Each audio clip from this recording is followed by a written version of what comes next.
મહત્તા ન હોય એમ નથી, પણ સદાચાર હોવો જોઈએ, અત્યાચાર ન બની જાય એની સાવધાની બધાએ રાખવાની. આપણા ઘરનું વાતાવરણ બહુ સાવધાનીપૂર્વક કેળવવું, આપણી શ્રદ્ધા કોઈના અશ્રદ્ધાનું કારણ ન બની જાય એની સાવધાની રાખવી, આપણી અપરસ કોઈના અભાવનું કારણ ન બની જાય એની સાવધાની રાખવી. કોઈ તમને અપરસમાં અડી ગયું, જઈને નહીં આવો, ખીજાવાની શું જરૂર છે? સહનશીલતા નથી તો પછી અપરસ પાડવાની બી જરૂર નથી. સૌથી પહેલા ધૈર્ય જોઈએ. એટલે આ બીજા બધા ગ્રંથો વાંચવા પહેલા વિવેક ધૈર્યાશ્રય વાંચી લો. એ જો જીવનમાં ઉતરી ગયું ને પછી કોઈ વસ્તુ નડતર રૂપ નહીં થાય. વૈષ્ણવનો શું વિવેક છે, કેવા અદભુત મહાપ્રભુ છે. ખરેખર દરેક વૈષ્ણવે સેવા પધરાવતા પહેલા ત્યાં ઘરમાં ભક્તિનો પ્રારંભ કરતા પહેલા એકવાર વિવેક ધૈર્યાશ્રય ગ્રંથ જરૂર વાંચો. મારા જીવનમાં વૈષ્ણવી વિવેકે પ્રવેશ કર્યો છે, મારા સ્વભાવમાં ધૈર્ય છે, મને ભગવદ આશ્રય સિદ્ધ થયો છે. જો વિવેક ધૈર્યાશ્રય ગ્રંથ હૃદયારૂઢ થઈ જાય તો આ સંસારની કોઈ પણ વ્યક્તિ, વસ્તુ કે સંજોગો તમારું ચિત્ત ભગવાનમાંથી વિચલિત નહીં કરી શકે. જો આ એક ગ્રંથ આત્મસાત કરી લો, વિચલિત કોઈ વસ્તુ વ્યક્તિ નથી કરતા, આપણું મન એને પકડે છે. અપરસમાં આપણી અપરસ છોવાઈ કેમ? કોઈ અડ્યો એટલા માટે નહીં, કોઈ અડ્યો એ ખબર પડી એટલા માટે. અરે તું તો ઠાકોરજીની સેવામાં હતો, તને કેમ ખબર પડી કે આડી ગયો? તારું મન ઠાકોરજીથી છોડીને પેલામાં ગયું એટલે જ કદાચ તું છોવાઈ ગયો.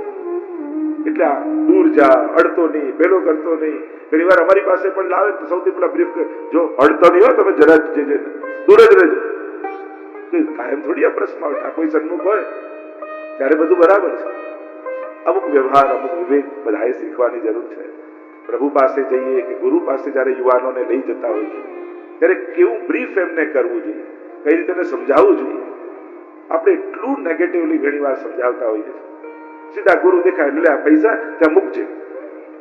પેલાને એમ થાય કે આ ક્યાં પૈસા મૂકવા આવ્યો છું? કોઈ વાત નહીં, કોઈ સમજ નહીં. અને સીધું જયારે આ બધું કરાવવા જઈએ છીએ ત્યારે બહુ નેગેટિવ ઇફેક્ટ યુવાનોને આવે છે. અને એટલા માટે ધર્મ શીખવાડીએ, પણ એ શીખવાડીએ છીએ એટલા ખરાબ રીતે આપણે કે એ જ અભાવનું કારણ, આપણું શિક્ષણ જ અભાવનું કારણ થઈ જાય છે. અને શીખવાડવાની રીત બરાબર નથી હોતી. અને એટલા માટે આપણે બધાએ વિવેક શીખવા જોઈએ છે. કઈ વાત યુવાનો બેઠા હોય ત્યારે કરાય, ક્યારે ન કરાય.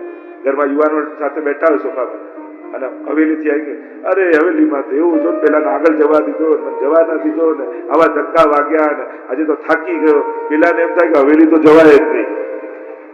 આવી વાત એને કરે, એની સામે આ રીતે કરે.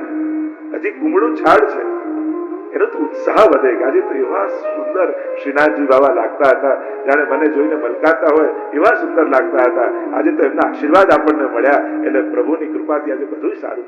આવી વાત કરે. કોઈ નવો યુવાન બેઠો છે જે હજી ધર્મ માર્ગને જાણતો નથી, ઘણી વાર આપણી જ વાતો એમાં શ્રદ્ધાનું કારણ પેદા કરી દેતી હોય છે. અને એટલા માટે ખૂબ વિવેકની જરૂર છે. જે વાત આપણે ચર્ચા કરી રહ્યા છે શ્રીનાથજી બાબાની આ દિવ્ય ગાથા શ્રવણ કરવા માત્રથી આપણા મનને પવિત્ર કરનારી છે. શ્રીનાથજીના ચરિત્રની જો કથાને આગળ વધારું, કુમનદાસજીને એકવાર શ્રીનાથજી બોલાવ્યા અને કહ્યું, કુમન, બે વસ્તુની મને તકલીફ છે. કહ્યું, પ્રભુ શું? કે એક તો મારી સેવામાં જે આ બંગાળી રાખ્યા છે એ પૂર્ણ મારામાં નિષ્ઠા રાખતા નથી, અને મને જે ભેટ આવે બધા પોતે પોતાને ત્યાં લઈ જાય છે. એટલે સૌથી પહેલા અમને કાઢીને મારી કોઈ વ્યવસ્થા કરાવો. અને બીજું, માધવાનંદજી મારી રામદાસ પછી માધવાનંદજીની સેવા મળી, જે મહાપ્રભુના ગુરુ હતા અને વ્રજમાં રહેતા વિદ્યાગુરુ. અને માધવાનંદજી સેવા કરી રહ્યા છે શ્રીનાથજી. ઠાકોરજીએ કહ્યું કે છે એમની ભાવના બહુ ઉત્તમ, ખૂબ સુંદર, પણ એમને મુકુટ કાચના શિંગાર બહુ ગમે. એટલે કોઈ પણ ઉત્સવ આવે એટલે સીધા મુકુટ કાચને ધરાવે, બીજા કોઈ શિંગાર જ નથી ધરતા. અને બીજી વાત એ કે એમને ચંદન દક્ષિણના છે એટલે ચંદન ને બહુ એમને પ્રિય છે. એટલે રોજ ચંદન ઘસી ઘસીને મારા આખા શરીરમાં લેપ કરી દે છે. ઉષ્ણકાલ હોય ત્યાં સુધી તો ઠીક છે, હવે તો શીતકાળમાં ચંદન લગાવે છે. હવે કઈક ઉપાય કરો કે મારી સેવા સુઘડતાથી ને સુંદરતાથી થાય, મહાપ્રભુજીની પ્રણાલિકા પ્રમાણે. ગઈકાલે જે હું ચર્ચા કરતો હતો, ભલે ઉત્તમ ભાવ હોય પણ ઉત્તમ વ્યવહાર, ઉત્તમ પક્ષ, અભિવ્યક્તિ પણ ઉત્તમ હોવી જ જોઈએ. નબળું ન વિચારો કે મને આવું આવડે એટલે હું આવું છું. કરું, મને આવું ગાતા ફાવે એટલે હું આ જ ગાઉં. ઠાકોરજીને શું ગમે છે? એને અષ્ટસખાની વાણી ગમે છે? લાવો હું એ ગાવાનો પ્રયાસ કરીશ. ગાતા નથી આવડતું તો પેલા વાંચીશ, વાંચતા વાંચતા ગાતા થઈ જઈશ. પણ પ્રભુને ગમે એ રીતે મારે સેવા કરવી છે. આ જો ભાવના રહેશે તો ઉત્તમતા તરફ આપણી યાત્રા પ્રયાણ થવા લાગશે. અને એટલા માટે દરેક વૈષ્ણવે મહાપ્રભુજીની રીત અને પ્રીતને જાણવી. આપણી રીતની પરંપરા શું છે, પ્રણાલિકા શું છે, મંગળાથી શયન સુધીનો ભાવ શું છે. આખું ઠાકોરજીનું ડેલી રૂટીન છે. મંગળાથી શયન કે સવારે ઠાકોરજી જાગે અને રાતના પોઢે ત્યાં સુધીના અષ્ટયામનો આખો એક ક્રમ. જયારે જાગે ત્યારે મંગળા થાય અને મંગલમુખી અને સદા સુખી. મંગળાના ગ્રુપના બધા જુદા જુદા ઘણા છે અહીંયા કથામાં. બંગલામાં બધા ભેગા. અને એ વાત છે, મંગલા શ્રીનાથજી અને શયન ગિરિરાજજી, આ બંનેના દર્શન કરવાનો એક અલૌકિક આનંદ. મંગળા કરવી હોય તો શ્રીનાથજી, એ મંગલા સમયના શ્રીનાથજી બાબા એવા સુંદર લાગે. અને એ જ રીતે શયન સમયે ગિરિરાજ બાબાના મુખારવિંદના દર્શન કરો, જાણે એમ લાગે સાક્ષાત શ્રીનાથજી આવીને ઠાડા થઈ ગયા. આ બંનેની ઝાંખી કરવાનો એક આનંદ જ જુદો છે. મંગળા થાય અને પછી સ્નાન કરાવીને શિંગાર ઠાકોરજીને છાક બાંધી દે, વનમાં જઈને આરોગ્ય રાજભોગ, પછી પોડી જાય એટલે નવસર, જાગવાનો સમય થાય એટલે ઉત્થાપન, ગોકુલ પાછા આવવાનો સમય થાય તો સંધ્યારતી ભોગ સંધ્યા, અને નંદાલયમાં પાછા આવે શયન ભોગ આરોગ્ય પોડે. સવારથી સાંજ સુધીનું જે ઠાકોરજીનું ડેલી રૂટીન છે અને એની ભાવના આપણે અષ્ટયામની સેવામાં કરીએ છીએ. આપણે જે કલાક કે અડધો કલાક કે 2 કલાક કરીએ છીએ, કરતા ભલે કલાક જ હોય, પણ અષ્ટયામની ભાવના કરવી. લીલા સર્વા ક્રમાગતા, શિક્ષાપત્રમાં પણ હરિરાયજી આજ્ઞા કરે છે, ક્રમ પ્રમાણે ભાવના કરવી. ભલે કરો છો કલાક 2 કલાક, પણ મંગળાનો ભાવ કરો, શૃંગારનો ભાવ કરો, રાજભોગનો ભાવ કરો, ધરતા હોય ભલે સૂકો મેવો મિશ્રી, પણ ભાવના કરવી, શયનનો ભાવ કરીએ. આપણે ત્યાં આ જ સાધના છે ને આ જ ફલ છે. આ કરતા કરતા કરતા કોઈ ક્ષણે પ્રભુ પ્રસન્ન થઈ આપણને વ્રજભક્તોનો આનંદ અનુભવ કરાવી દે. કારણ કે આ પ્રક્રિયા તો વ્રજભક્તોની છે. કારણ કે ઘણી વાર કરેલી પ્રવૃત્તિઓ ધીરે ધીરે પ્રકૃતિ બની જતી હોય છે, અને કરતા કરતા વ્રજભક્તોના ભાવનો અહેસાસ શ્રી ઠાકોરજીની કૃપાથી આપણને થશે. કારણ કે આપણા ત્યાં ભગવાનની પ્રાપ્તિ એ ભક્તિ માર્ગનો ફલ નથી. ભગવાન મળી જવા, ભગવાન મળી જાય, જેને શેના માટે ભગવાન મેળવવા. તો ભગવાન તો કંસને મળ્યા હતા અને રાવણને મળ્યા હતા, શિશુપાલને મળ્યા હતા. ભગવાનને જોઈને આનંદ આવ્યો? શિશુપાલને તો ગાળો યાદ આવી, કંસને વેદ યાદ આવી, રાવણને મારવાની ઈચ્છા થઈ. એટલે ભગવાન મળી જવા એ બહુ મોટી ઘટના નથી. મોટી ઘટના તો ભાવ મળવો છે. વ્રજભક્તોનો ભાવ એ આપણું લક્ષ્ય છે, એ આપણું ફલ છે. એટલે હંમેશા પાઠ કરો, માળા કરો, ભગવાન મેળવવા નહીં, ભાવ મેળવવા માટે. કારણ કે જે ક્ષણે ભાવથી સમૃદ્ધ થઈ જશો, ભાવ નથી એટલે જ ભગવાન શાંત લાગે છે.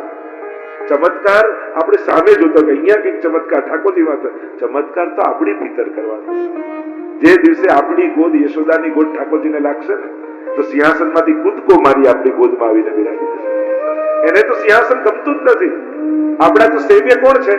યશોદોત્સંગ લાલી, યશોદાજીની ઉત્સંગમાં ખેલનારા, ગોદમાં ખેલનારા એવા લાલન. એટલે એમને તો ગોદની જ આદત છે. સિંહાસનની આદત તો આપણે પાડી છે. કારણ કે આપણો ખોળો યશોદાનો ખોળો નથી બનતો. જે ક્ષણે આપણી ગોદ યશોદાની ગોદ બનશે ત્યારે પ્રભુ કૂદકો મારીને ગોદમાં આવીને બિરાજી છે. એટલે હવેથી આપણી ભક્તિનું લક્ષ્ય ઠાકોરજી પાસે પણ જાઓ તો એમની પાસે પણ ભાવ જ માંગો. પ્રભુ ભાવ. કારણ કે જે ક્ષણે ભાવથી સમૃદ્ધ થઈ જશો, બધું જ પ્રગટ થવા લાગશે, બધું દેખાવા લાગશે, બધું જ અનુભૂત થવા લાગશે. માધવાનંદજી રોજ ચંદન લેપ કરે છે. ઠાકોરજીએ કહ્યું, કુંભન હું કઈક યુક્તિ કરું છું કે એ સેવા છોડીને બીજે ક્યાંક સેવામાં જાય. એટલે માધવાનંદજી આજે પાછો સુંદર ચંદન ઘોટી કટોરામાં ભેગો કરી અને ઠાકોરજી પાસે આવ્યા. ઠાકોરજીને થયું કે પાછું ચંદન, કઈક યુક્તિ કરવી પડશે. એટલે માધવાનંદજીને કહેવા લાગ્યા, માધવાનંદજી ખરેખર તમે આ બધી સેવા કરો છો એટલી ઉત્તમ, અને એમાં પણ ચંદનનો જે તમે લેપ કરો છો એટલો આનંદ આવે, એવી આનંદ થઈ જાય. જ્યાં ચંદન તમે અડાડો આમ શીતળતા મને થઈ જાય. ખરેખર તમારા હાથે ચંદન લગાડવાનો જે આનંદ છે એવો આનંદ તો કસામાં મને નથી આવતો. માધવાનંદજી પ્રસન્ન થઈ ગયા, વાહ વાહ, મારી સેવા ઠાકોરજી બહુ પ્રેમથી સ્વીકારે. પણ પ્રભુએ કહ્યું કે આ ચંદનની સેવા તમારી ઉત્તમ છે, પણ માધવાનંદજી આનંદ તો મને ત્યારે થાય કે તમને ચંદન આટલું ગમે છે. મારી ઈચ્છા એવી છે કે આ સાધારણ ચંદન નહીં, તમે દક્ષિણમાં મલિયાગીરી પર્વત પર જાઓ અને ત્યાં બહુ ઉત્તમમાં ઉત્તમ ચંદન મળે છે, ત્યાંથી ચંદનનું લાકડું લાવો અને પછી ઘસીને મને લગાવો, પછી જે આનંદ આવે ખરેખર અદભુત થઈ જાય. આ મહાત્માનંદજી ભોળા ઠાકોરજીની વાતમાં આવી ગયા કે ઠાકોરજીને આટલું ગમે છે તો ચોક્કસ પ્રભુ મલિયાગીરી પર્વત પર જાઓ. ત્યાંથી સેવા છોડીને ચાલ્યા અને રામદાસ ચાચોરા તૈયાર જ હતા, સેવામાં રહી ગયા અને મલિયાગીરી પર્વત પર આવ્યા માધવાનંદજી અને ત્યાં ચંદનના લાકડા ઉત્તમમાં ઉત્તમ શોધવા લાગ્યા અને ત્યાં પ્રભુએ જતાવ્યું કે હવે માધવાનંદજી આપ, મારું દક્ષિણમાં બીજું એક સ્વરૂપ છે, હેમ ગોપાલ છે. આપણે આજે પણ મૈસૂરમાં જઈએ ને મહાપ્રભુજીની બેઠકજી પર ઉટીથી મૈસૂર રોડ પર જાઓ અને ત્યાં હેમ ગોપાલજી એ મારું જ સ્વરૂપ છે. એમ કરો, એ ત્યાં મલિયાગીરી પર્વત પર બિરાજે છે, એમને નિત્ય ચંદનનો લેપ કરી નાખતા. માધવાનંદજી ત્યાં જ રહી ગયા અને અહીંયા ઠાકોરજીને રામદાસ સાચવરા સ્વયં મહાપ્રભુજીની કૃપા જેમના ઉપર થઈ હતી અને સેવાક્રમ ભગવદી વૈષ્ણવ પાસે શીખ્યા હતા, એ ભગવત સેવામાં આવી. હવે બંગાળીઓ જે સેવા કરી રહ્યા છે એમને કઈ રીતે દૂર કરવા? કૃષ્ણદાસ અધિકારીને પ્રેરણા આપી છે અને બધાને ભેગા કર્યા. એટલામાં ઝૂંપડામાં આગ લાગી. કૃષ્ણદાસ અધિકારી કહ્યું, હમણાં સેવામાં જાઓ. અરે અમારા ઘર બળી રહ્યા છે, અમે ક્યાં સેવામાં જઈશું? જો નહીં જાઓ તો બધાને કામમાંથી કાઢી મૂકીશું. અને એ લોકો ભલે કામમાંથી છૂટી, અમે તો જઈએ ઘર બચાવવા. અને જ્યાં દોડ્યા એ લોકો તો નીકળ્યા ને અહીંયા બધા જ સાચોરા બ્રાહ્મણને ઠાકોરજીની સેવામાં રાખી દીધા. પ્રભુના સુખનો વિચાર કૃષ્ણદાસ અધિકારીએ જે રીતે કર્યો, ઉત્તમ રીતે સમગ્ર વ્યવસ્થા ઠાકોરજીની નિર્માણ કરી, મહાપ્રભુજીની આજ્ઞા એમને મળી હતી. આગળ રામદાસ સાચોરા સુંદર રીતે ભગવત સેવા કરવા લાગ્યા.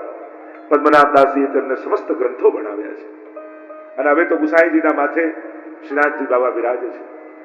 ગુસાઈજી સ્વયં ગોકુલમાં બિરાજતા અને નિત્ય જતીપુરા પધારતા શ્રીનાથજીની સેવા. રોજનો ક્રમ. તો કહ્યું કે નવનીત પ્રિયાજીને લઈને ત્યાં કેમ નથી રહેતા? ભાવ એ કર્યો કે નવનીત પ્રિયાજીની સંયોગની સેવા થતી હોય ત્યારે શ્રીજીનો વિપ્રયોગ કરે અને શ્રીજીની સેવામાં હોય ત્યારે નવનીત પ્રિયાજીનો વિપ્રયોગ કરે. આમ સંયોગ અને વિપ્રયોગ બંને રસનો અનુભવ ગુસાઈજી કરે છે. રોજ નવનીત પ્રિયાજીનો રાજભોગ આદિ ધરી અને નિત્ય ઠાકોરજીના વસ્ત્ર, શૃંગાર, ફૂલ, માલા આદિ લઈ અને રોજ અશ્વ પર સવાર થઈ ગુસાઈજી પ્રભુ ચરણ જતીપુરા પધારે અને શ્રીનાથજી બાબા ત્યાં પ્રતીક્ષા કરતા. રોજનો આ ક્રમ થયો. એકવાર ગુસાઈજી બેઠકમાં બિરાજ્યા હતા. મથુરાનો પ્રસિદ્ધ ચોબે ઉદ્દંડી અને એનું નામ છીતુ ચોબે. જે પણ સંત મહાત્માઓ ગામમાં આવે એટલે એને કઈ ને કઈ ઉત્પાદ કરીને એમને હેરાન કરે અને એ લોકો ગામ છોડીને ભાગી જાય. અને આ છીતુ ચોબેને સમાચાર ગુસાઈજીના મળ્યા કે ગોકુલમાં કોઈ મહાત્મા છે ને એમની પ્રસિદ્ધિ એવી ફેલાઈ છે, એમની જોડે તો સાક્ષાત ઠાકોરજી વાત કરે છે અને એક વાર જે એમની પાસે જાય, ખબર નહીં એ શું તંત્ર મંત્ર જાણે છે, એમનો જ થઈને રહી જાય છે. છીતુએ કહ્યું, અચ્છા લાવ હું પરીક્ષા કરીશ. 4-5 મિત્રોને ભેગા કર્યા. એક ખોટો નારિયેળ લીધો અને ખોટો રૂપિયો લીધો અને ખોટું નારિયેળ ને ખોટો રૂપિયો લઈ ગુસાઈજી બેઠકમાં બિરાજેલા છે. આસપાસ વૈષ્ણવ ઉભા છે અને દ્વાર પર આવીને ઉભો રહ્યો છીતુ ચોબે. અને જ્યાં છીતુ ચોબે દ્વાર પર આવ્યો, ગુસાઈજી બોલ્યા, આવો છીત સ્વામી, ભીતર આવો. ડરી ગયો છીતુ ચોબે. અરે આમને તો મારું નામ ખબર છે, અને જો મારું નામ ખબર છે તો મારા કામે આમને ખબર હશે. શું કરું? ગભરાઈ ગયા. ખોટો નારિયેળ છુપાવી દીધો. ભીતર આવે તો ખરા. ગુસાઈજીએ કહ્યું, અમારી ભેટ તો આપો. અને ખોટો નારિયેળ ને ખોટો રૂપિયો ગુસાઈજી આગળ ધર્યો અને ગુસાઈજીએ નારિયેળ હાથમાં લીધું, જ્યાં પછાડ્યું જલની ધારા વહેવા લાગી. અને જ્યાં એ જોયું કે આ તો ખોટા ને સાચા કરનારા ગુરુ છે, હું આમની પરીક્ષા કરવા માટે આવ્યો. રૂપિયો જઈને બજારમાં ચડાવ્યો ઠાકોરજી માટે. ચિત્ત સ્વામીને ગુસાઈજીનો પ્રભાવ જોતા અલૌકિક દ્રષ્ટિ પ્રાપ્ત થઈ. સાક્ષાત પૂર્ણ પુરુષોત્તમ રૂપે ગુસાઈજીના દર્શન થયા. અહેસાસ થયો કે હું આમને છેતરવા આવ્યો. અને ગામનો આ ઉદંડી છીતુ ચોબે ગુસાઈજીના શરણે આવતા ચિત્ત સ્વામી બની ગયા. પદ ગાયું, ભઈ અબ ગિરધર સો પહેચાન. અને કેવલ કીર્તન્યા જ અષ્ટ સખા નથી, કોઈ આજ સમયના ગુસાઈજી મહાપ્રભુના સેવક રૂપે સખા નથી, મૂળ સારસ્વતની કલ્પની લીલામાં પણ આ આઠે સખાઓ છે. વિશાળ શ્રીદામા અને એ જ આ અષ્ટ સખા રૂપે ફરી શ્રીનાથજીના ચરિત્રમાં પ્રગટ થયા. તમે 84-252 વિષ્ણુની વાર્તા વાંચો તો દરેકનું એક એક લીલામાં સખી રૂપ જોવામાં આવે, પણ અષ્ટ સખાઓના બે સ્વરૂપ માનવામાં આવે, સખા રૂપ અને સખી રૂપ. કારણ દિવસ અને રાત્રિ બંને લીલાનો અનુભવ એમણે કર્યો. દિવસમાં સખાઓ સાથે હોય તો સખીઓ ગાતા હોય, રાત્રિમાં સખીઓ સાથે હોય તો સખાઓ ગાતા હોય. એટલે દિવસ અને રાત્રિ બંને લીલાનો અનુભવ છે અને એટલા માટે અષ્ટ સખાઓના બે સ્વરૂપ છે. આ બધા જ સારસ્વત કલ્પના પ્રભુના સખા છે. ભાગવતજીમાં પણ સખીઓના નામ નથી પણ સખાઓના નામ છે, ગોપોના નામ છે. ગોપોની પણ ભક્તિ બહુ વિશેષ છે, એમને પણ વેદ રૂપ માનવામાં આવ્યા છે. સગો ગોપાલ લકોચ્યુત, ગાયો અને ગોપોની સાથે પ્રભુ જ્યારે પધારે છે ત્યારે આ ગોપોનું પણ વર્ણન શ્રી મહાપ્રભુજી આદિ બહુ સુંદર રીતે સમજાવે છે. તો અષ્ટ સખાઓમાંના આ ચિત્ત સ્વામી થયા અને કેટલા અનુભવ ચિત્ત સ્વામી પર કેવી કૃપા ગુસાઈજી ચરણ થઈ કે પ્રિય નવનીત પારને ઝૂલે શ્રી વિઠ્ઠલનાથ ઝુલાવે, કબહુક આપ સંગ મિલ ઝૂલે, કબહુક ઉતરી ઝુલાવે. ક્યારેક સાથે ઝૂલતા દેખાયા, ક્યારેક ઝુલાવતા દેખાયા. બધા જ ભાવોનો અનુભવ ચિત્ત સ્વામીને થયો છે. ગુસાઈજીની કૃપા થઈ અને એટલા માટે કપટમાં ફસાયેલા કૃષ્ણમાં આવીને અટકી ગયા. આ તો કૃપા છે જે કાળ, કર્મ અને સ્વભાવ ત્રણેયનું અતિક્રમણ કરીને જે થાય એને જ કૃપા કહેવાય. ત્રણ બંધન દરેકને છે, કાળ, કર્મ અને સ્વભાવ. આ બંધનમાંથી જીવ પોતે મુક્ત થઈ શકતો નથી. કોઈ મહત પુરુષની, કોઈ ગુરુ પુરુષની કૃપા થાય ત્યારે જ આ ત્રણ બંધન છૂટી શકે છે.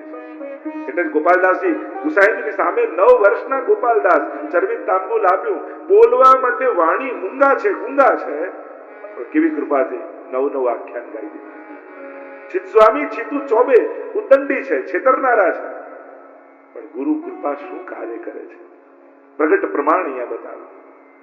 અને ગુરુની કૃપા થઈ તો સહજમાં સ્ફુરિત હોત સબ જ્ઞાન. શ્રી વલ્લભ પદ વંદો સદા સરસ હોત સબ જ્ઞાન, રસિક રટત આનંદ સો કરત સુધાર સપા. શ્રી મહાપ્રભુજી અને ગુસાઈજીની કૃપા તમે 84-252 જુઓ કેવા જીવો છે અને કેવી કૃપા. આ જ નેત્રોથી સાક્ષાત ભગવત દર્શન કરાવ્યા છે. અનેક જીવોની જુઓ. ગુસાઈજીની દક્ષિણની પ્રસંગ આવે કે દક્ષિણમાં મા ગુસાઈજી પધાર્યા છે. એક યુવાન ગુસાઈજીનો સેવક થયો અને ગુસાઈજી આવનીની લીલાનું વર્ણન કરી રહ્યા હતા. ભાગવતજી પર ઠાકોરજીના ચરિત્રનું ગાન કરતા ગુસાઈજી એટલું સુંદર વર્ણન કર્યું કે જ્યારે સંધ્યાકાળનો સમય થાય, ફરી ગોકુલ તરફ આવવાનો સમય થાય ત્યારે ઠાકોરજી કદંબના વૃક્ષ ઉપર ચડી જાય. દૂર વનમાં ચરતી ગાયોને બોલાવવા માટે કદંબના વૃક્ષ ઉપર ચડી પ્રભુ અધર પર વેણુને પધરાવીને વેણુના સ્વર કરે છે અને વેણુનો નાદ આખા વ્રજમાં વ્યાપી જાય છે. અને જ્યાં વેણુનો નાદ પહોંચે ગાયોના કાન ઊંચા થઈ જાય. અરે ઘરે જવાનો સમય થઈ ગયો છે. દોડતી ભાગતી ગાયો ઠાકોરજીને કુંડાળે વળી જાય અને ઠાકોરજી નીચે ઉતરી ગાયોને હિયો હટક કરતા ગાયોના વૃત્તને લઈને પાછા ગોકુળ તરફ આવે. આગે ગાય, પાછે ગાય, હિત ગાય, ઉત ગાય. મોટી નંદ બાબાની ધોળી ગાયો અને વચવા લહેલા ઠાકોરજી ક્યારેક વેત્રને ગોળ ફેરવતા જાય, ક્યારેક નોંધણું માથે બાંધી લે, ક્યારેક શ્રીદામાના કંધા પર હાથ રાખે અને ખેલ કરતા ગાયોના વૃત્તને લઈને ગોકુળ પધારે છે. ગોરજથી મંડિત આખું શ્રીઅંગ થયું હોય, કેશ વિખરાયેલા હોય અને ત્યારે પ્રભુની શોભા અદ્ભુત લાગે છે. જ્યારે આવું વર્ણન કર્યું અને એક યુવાન બેઠો અવાક બની અને રસપાન કરતો રહ્યો. કથા પૂરી થઈ એટલે આવ્યો ગુસાઈજી પાસે, વિનંતી કરી કે જયરાજ આ લીલા આજે પણ થાય છે? શું આ દર્શન આજે પણ થઈ શકે? હા, આ તો નિત્યની લીલા છે. ઠાકોરજી રોજ સાંજના સમયે વૃંદાવનથી ગોકુલ પધારે છે. તો શું મને દર્શન થાય? હા, તને દર્શન થઈ શકે, કારણ કે આ તો નિત્ય લીલા છે. અને જ્યાં ગુસાઈજીએ કહ્યું કે તને દર્શન થઈ શકે, સીધો ગયો બ્રજમાં. ગોકુલના પાદરે જઈને બેસી ગયો. સવારથી બેઠો રાહ જુએ ક્યારે સાંજ પડે અને ઠાકોરજી વનમાંથી ગાયોને લઈને આવે. ભૂખ્યો તરસ્યો, મનમાં એક જ હઠ છે, એક જ જીદ છે, મારે તો ઠાકોરજીની આવડી લીલાના દર્શન કરવા છે. સાંજ પડી ગઈ, રાત થઈ ગઈ, બીજા દિવસની સવાર, બીજા દિવસની સાંજ, અને ટગર ટગર વન તરફ દૃષ્ટિ કરીને જોયા કરે. ત્રીજો દિવસ ભૂખ્યો તરસ્યો, 3 દિવસ થયા છે, અને હવે ઠાકોરજી વિચાર કરે, આ ભોળો ગુસાઈજીનો સેવક, એને તો પૂછ્યું આજે લીલા થાય, અને ગુસાઈજી કહ્યું હા લીલા થાય, દર્શન થાય. વાંક ગુસાઈજીનો નથી, વાંક આનો નથી, પણ જો મેં દર્શન ન કરાવ્યા તો મારો વાંક ચોક્કસ. ત્રીજા દિવસની સાંજ પડવા આવી છે. હૃદયમાં તાપ ઉત્કટ થયો કે પ્રભુ શું દર્શનનો અધિકારી નથી? જો રોજ આ લીલા થતી હોય તો મને કેમ નહીં? ગુસાઈજીએ જ્યારે કહ્યું કે આ દર્શન થશે, મનમાં વિશ્વાસ લઈને આવ્યો છું કે પ્રભુ આ લીલાના આપણને દર્શન કરાવશે. એવો તાપ થયો, એવો તાપ થયો કે જો આજે દર્શન નહીં થાય તો પ્રાણોના ત્યાગ કરી દઈશ. અને એટલામાં તો દૂરથી વેણુનો સ્વર સંભળાયો. કાન ઊંચા થઈ ગયા. અરે આ તો એ જ વેણુ એવી જ વાગી રહી છે જેનું વર્ણન ગુસાઈજીએ કર્યું. દૂરથી ઊંચી ઊંચી આવતી ગાયોના ગળામાં બાંધેલી સોનાની ઘંટડીના સ્વર ભરાવા લાગ્યા. ટન ટન ટન ટન થઈને અવાજ આવવા લાગ્યો. ધૂળની ડમરીઓ ઉડતી દેખાઈ. ઊભો થઈ ગયો. અરે જીવી ગાયોના વર્ણન ગુસાઈજીએ કર્યા હતા. આ તો એવી જ નંદાલયની ગાયો. શું મધ્યમાં ઠાકોરજી હશે? અને જ્યાં ગાયો ખસી ત્યાં સુંદર વેણુના સ્વર ભરતા ઠાકોરજીના દર્શન. એ જ ઘુંઘરાળા કેશ, એ જ કોરસથી મંડિત શ્રીઅંગ, કમળની પાંખડીઓ જેવા મોટા મોટા નેત્રો, નીલ મણીનો પ્રકાશ જેના શ્રીઅંગના રોમ રોમમાં પ્રકાશિત થઈ રહ્યો હોય એવું સુંદર સ્વરૂપ પ્રભુ. અને ગાયોને યો યો કરતા કરતા, ગાયોને ચરાવતા ચરાવતા પ્રભુ ભીતર પ્રવેશ કરે છે. આ ઉભો ઉભો જુએ છે, ગાયો જઈ રહી છે. પ્રભુ 4 ડગલા આગળ ચાલ્યા ને ઉભા રહ્યા. પાછળ વળીને જોયું, બોલ્યા તું ગુસાઈજી કો સેવક है? हाँ जयराज, गुसाईजी को सेवक. क्यों यहाँ खड़ो है? प्रभु आपनी આ લીલાના દર્શન કરવા ઉભો છું. ગુસાઈજીએ કહ્યું હતું કે હા તારે દર્શન થશે. અને જો ગુસાઈજીની વાણીનો પ્રતાપ, મારા પ્રગટ નેત્રોથી આપના દર્શન કરી રહ્યો છું. અને ત્યારે પ્રભુએ કહ્યું તું ગુસાઈજીનો સેવક છે તો ઉભો છે કેમ? ચાલ મારી સાથે. હાથ પકડીને ઠાકોરજી સદૈવ નિત્ય લીલામાં. આવા તો અનેક પ્રસંગો 84, 252